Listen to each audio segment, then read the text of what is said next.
Oh, I'm sorry. This sister's been working for us for a long time. She started out as an assistant for Dick Gregory. Is that correct?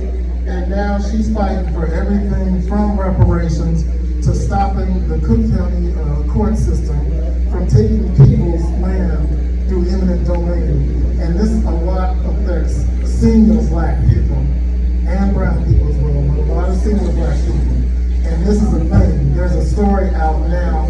I think there's a poor community in Georgia where they've been taking a lot of their land through eminent domain. So she's fighting the shady power, I would say. And I believe she's going to be going downtown next week, not only to march and protest, but to talk with some of the lead members of the Democratic National Party to make them an offer they can't refuse on that. So I'm going to give you Zoe, and she's going to tell you what she's got going on with it. Woo! Yeah, Zoe! I'm fighting illegal eminent domain. The city of Chicago unlawfully demolished my family's building on the south side of Chicago, the Sandpiper Lounge.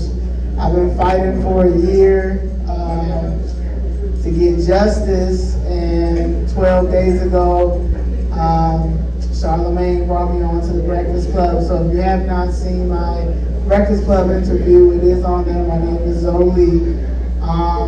Also, CNN is following me. So my main goal is that. Could you all have a little respect for this? No, I'm good. I'm talking. At the end of the day, y'all get it, y'all don't, y'all don't.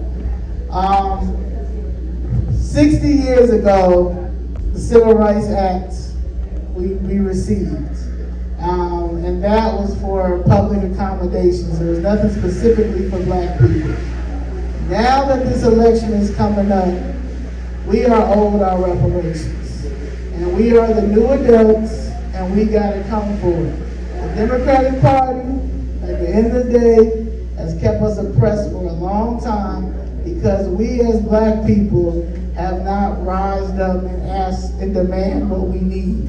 Our communities look the way they look is because we have not demanded what we needed. We prevailed slavery, we prevailed the 1990 race riots, Jim Crow, the crack epidemic, mass incarceration, and now this illegal invasion.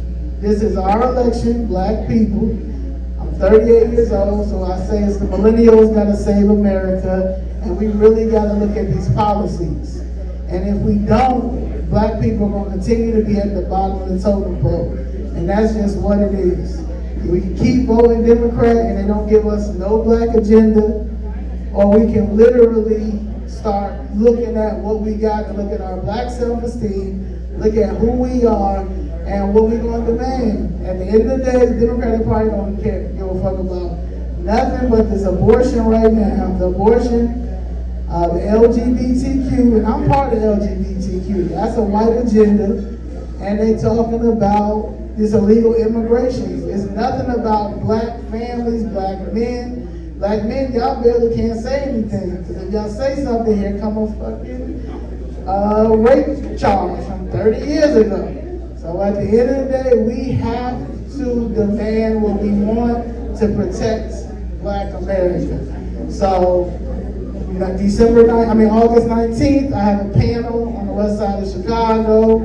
I am doing a march. Like I said, I used to be assistant and manager to Dick Gregory. So I'm doing the same thing he did in 1968, was a march from East 55th Street down to 18th Street.